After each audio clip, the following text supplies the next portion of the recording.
According to Transunion's Q2 Consumer Pulse study released today, nearly half of the Canadians surveyed say their household finances are worse than expected at this point in 2024. And more than half are not optimistic about the state of their household finances over the next year. Let's get more from Matthew Fabian, Director of Financial Services, Research and Consulting at TransUnion.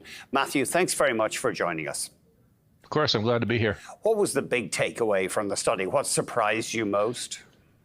I think what we're seeing is, despite maybe some correction in the current economic cycle with inflation starting to settle a little bit, we're still seeing consumer sentiment a little bit on the negative side, where consumers are still indicating their household finances aren't keeping up. They're struggling to make their debt payments in full. And we've seen a very distinct shift in behaviors in terms of both spend and credit behavior as a result.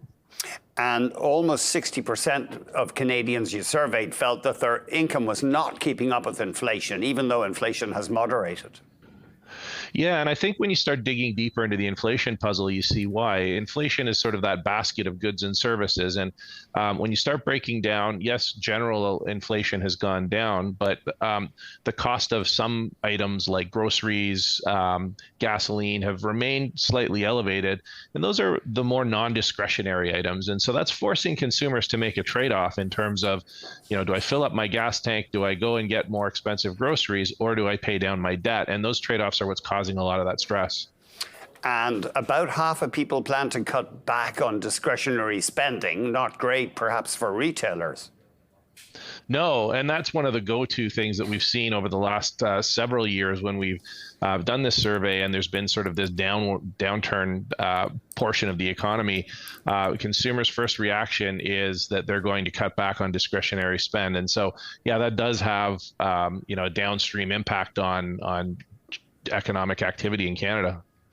The Gen X generation, which is often defined as people born between the mid-60s and the late 1970s, call it 1980, they are feeling a lot of strain. Yeah, slightly elevated in their negative response. Well, you said earlier about just over 50% of consumers are saying their income isn't keeping up with inflation. That number goes up to about 2/3, almost 68% for Gen X consumers. And I think a lot of it has to do with where they are in their life stage. They still have large mortgages. Some of them still maybe even have children at home.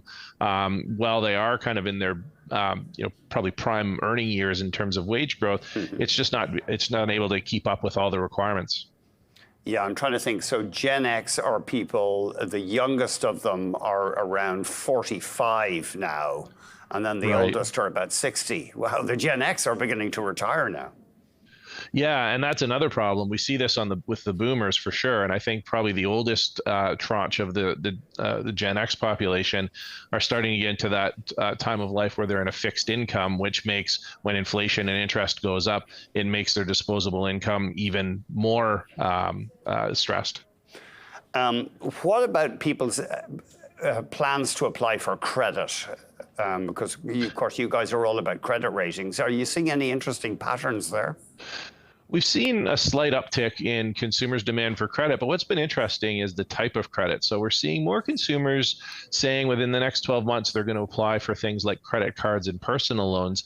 And we think that's partly because of the composition of Canada. We're seeing a lot of newcomers and new to credit kind of consumers coming in, and that's their default first product generally. But on top of that, we think there's a lot of people are using credit cards and personal loans for short-term liquidity. And so while, we've been talking a lot about, that discretionary income not going as far as it could, we think perhaps they're taking on additional debt to kind of create a little bit more capacity from a spend perspective. And just finally, interest rates. It's obviously been a shocking rise in interest rates over the past 2 years. Has that, a lot of people, for much of their lives, their adult lives, they hadn't seen very high rates. That's true. And for the younger generation, the Gen Z and that group, they've never seen it, and so this is their first experience. And a lot of the older portion of that, especially millennials, are now at that age where they're getting first homes, rent, that kind of thing, and so they're seeing the impact of that for the first time ever, and struggling a little bit to kind of contain that. And what we're seeing is what we're calling this payment shock, where you're right, the interest rates went up so fast, and in such a short period of time, there was this shock, especially for those consumers who may have had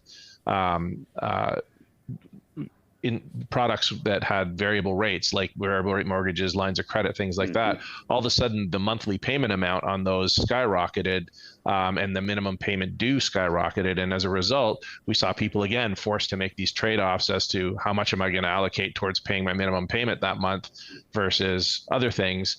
Generally, we've seen consumers protect things like mortgages. We haven't seen that shock create some kind of mortgage delinquency issue, but it does seem to trickle down into other things.